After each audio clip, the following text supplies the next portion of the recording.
दूसरी तवारीख और उसका 21वां बाब जो 20 आयात पर मुश्तमिल है। यहूदा का बादशाह यहूराम। और यहोशफत अपने बाप दादा के साथ सो गया और दाऊद के शहर में अपने बाप दादा के साथ दफन हुआ। और उसका बेटा यहूराम उसकी जगह सल्तनत करने लगा। यहूदा का बादशाह यहूराम। और उसके भाई जो यहोशफत के बेटे थे ये थे, यानी अजरिया और यहीएल और जकरिया और अजरिया और मिकाइल और सफ्तिया। ये सब शाह इस्राएल यहोशफत के बेटे थे। और उनके बाप ने उनको चांदी और सोने और बेशकीमत चीज़ों के बड़े इनाम और फसीलदार शहर यहूदा में अता किए। लेकिन सल्तनत यहूराम को दी क्योंकि वो पेलौठा था।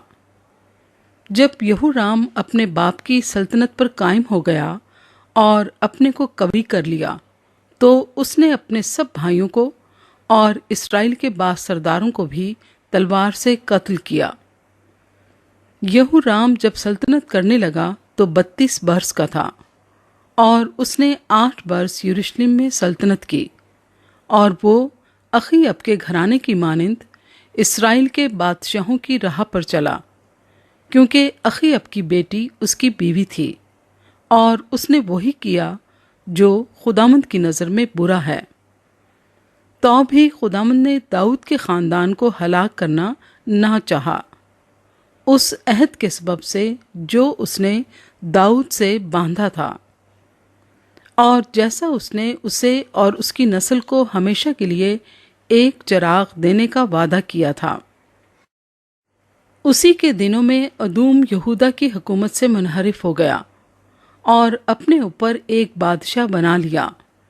तब यहूराम अपने अमीरों और अपने सब रथों को साथ लेकर अबूर कर गया और रात को उठकर अदूमियों को जो उसे और रथों के सरदारों को घेरे हुए थे मारा। सो अदूमी यहूदा से आज तक मुनहरिफ हैं।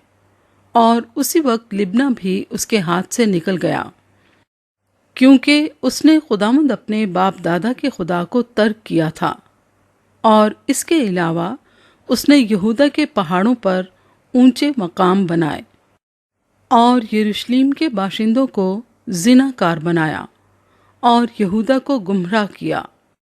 और एलिया नबी से उसे इस मजमून का खत मिला कि खुदावंद तेरे बाप दाऊद का खुदा यूं फरमाता है, इसलिए कि तू ना अपने बाप यहोशफत की राहों पर और ना यहूदा के बादशाह आसा की राहों पर चला, बल्कि इस्राएल के बादशाहों की राह पर चला है और यहूदा और यरूशलेम के बाशिंदों को जिनाकार बनाया, जैसा अखीअब के ख़ानदान ने किया था।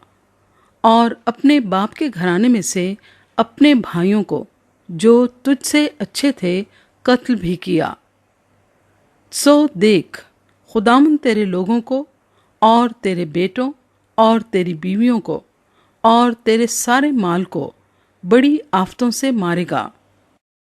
और तू अंतड़ियों के मर्ज के सबब से सख्त बीमार हो जाएगा, यहाँ तक कि तेरी अंतड़ियाँ उस मर्ज के सबब से रोज़ बरोज़ निकलती जाएंगी। और खुदावंद ने यहूराम के खिलाफ फिलिस्तियों और उन अरबों का जो कूशियों की समत में रहते हैं दिल उभारा।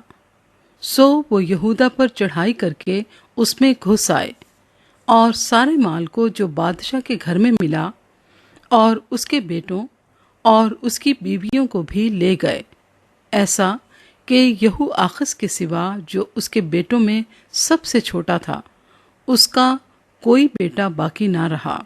और इस सब के बाद खुदावंद ने एक लाइलाज मर्ज उसकी अंतड़ियों में लगा दिया।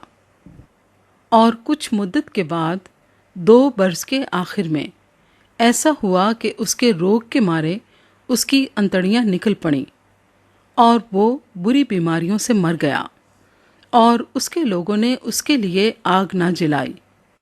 जैसा उसके बाप दादा के लिए जलाते थे। वो 32 वर्ष का था जब सल्तनत करने लगा और उसने 8 वर्ष यरूशलेम में सल्तनत की और वो बगैर मातम के रुखसत हुआ और उन्होंने उसे दाऊद के शहर में दफन किया, पर शाही कब्रों में नहीं।